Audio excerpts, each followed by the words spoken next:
Shalom, selamat pagi Bapak Ibu Saudara-saudari yang dikasihi oleh Tuhan Yesus Kristus. Firman Tuhan pagi hari ini kita akan baca dari Matius 8 ayat 23 sampai dengan 27 dengan judul perikop angin ribut diredakan. Demikian bunyi firman Tuhan. Lalu Yesus naik ke dalam perahu dan murid-muridnya pun mengikutinya. Sekonyong-konyong mengamuklah angin ribut di danau itu sehingga perahu itu ditimbus gelombang. Tetapi Yesus tidur. Maka datanglah murid-muridnya membangunkan Yesus. Katanya, "Tuhan, tolonglah, kita binasa." Lalu Yesus pun berkata kepada mereka, "Mengapa kamu takut, kamu yang kurang percaya?" Lalu bangunlah Yesus menghardik angin dan danau itu, maka danau itu menjadi teduh sekali. Dan heranlah orang-orang itu. Katanya, "Orang apakah dia ini sehingga angin dan danau pun taat kepadanya?" Saudara, kita akan fokus di ayat yang ke-24. Sekonyong-konyong mengamuklah angin ribut di danau itu, sehingga perahu itu ditimbus gelombang. Tetapi Yesus tidur.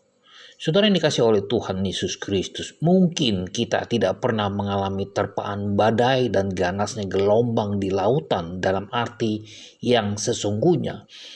Karena kita memang tidak pernah melakukan perjalanan jauh melalui jalur laut. Kita tidak pernah menaiki kapal laut, saudara. Karena umumnya kapal laut itu membutuhkan waktu yang lama. Bahkan bisa berhari-hari untuk bisa sampai ke tujuan. Karena itu banyak orang lebih suka menempuh perjalanan jauh melalui jalur udara, yaitu pesawat terbang, saudara, supaya lebih efisien waktunya dan juga lebih nyaman walaupun harus mengeluarkan uang yang lebih banyak. Saudara, namun tidak seorang pun dapat mengelak dan menghindarkan diri dari badai dan gelombang kehidupan yang sewaktu-waktu dapat terjadi dan menghantam perahu kehidupan kita. Ketika badai dan gelombang dahsyat menyerang, yang terlontar dari mulut kita umumnya adalah perkataan-perkataan negatif bercampur dengan rasa takut, saudara. Bercampur dengan rasa khawatir, bercampur dengan rasa kecewa. Tidak jarang kita memprotes Tuhan. "Tuhan, mengapa Engkau membiarkan ini terjadi? Tuhan, saya sudah melayani Engkau begitu rupa. Tuhan, saya sudah banyak berdoa, meminta dan takut mengikuti apa yang Engkau perintahkan, tetapi mengapa Tuhan tidak bertindak untuk menolong?" Saudara, bukankah itu juga sering terjadi di dalam kehidupan kita? Kita mengeluh kepada Tuhan. Di manakah juga janji pemeliharaan Tuhan kepada kita?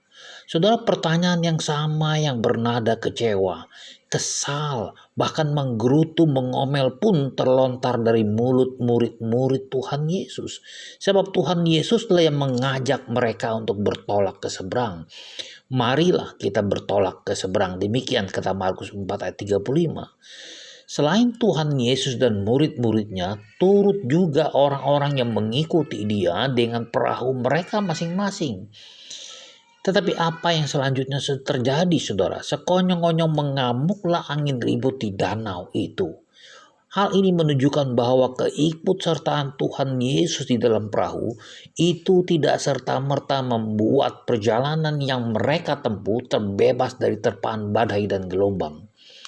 Kemalangan orang benar banyak, tetapi Tuhan melepaskan dia dari semuanya itu. Itu kata Pemazmur 34 ayat yang ke-20. Nah, saudara yang dikasihi oleh Tuhan Yesus Kristus, dari kasus ini kita belajar bahwa mengikut Tuhan bukan berarti pasti terbebas dari masalah. Sebab Tuhan tidak pernah menjanjikan demikian. Tetapi yang pasti, Tuhan selalu ada untuk kita ketika badai itu terjadi. Maukah saudara tetap taat kepada Tuhan? Selamat pagi, selamat berkarya, dan Tuhan berkati.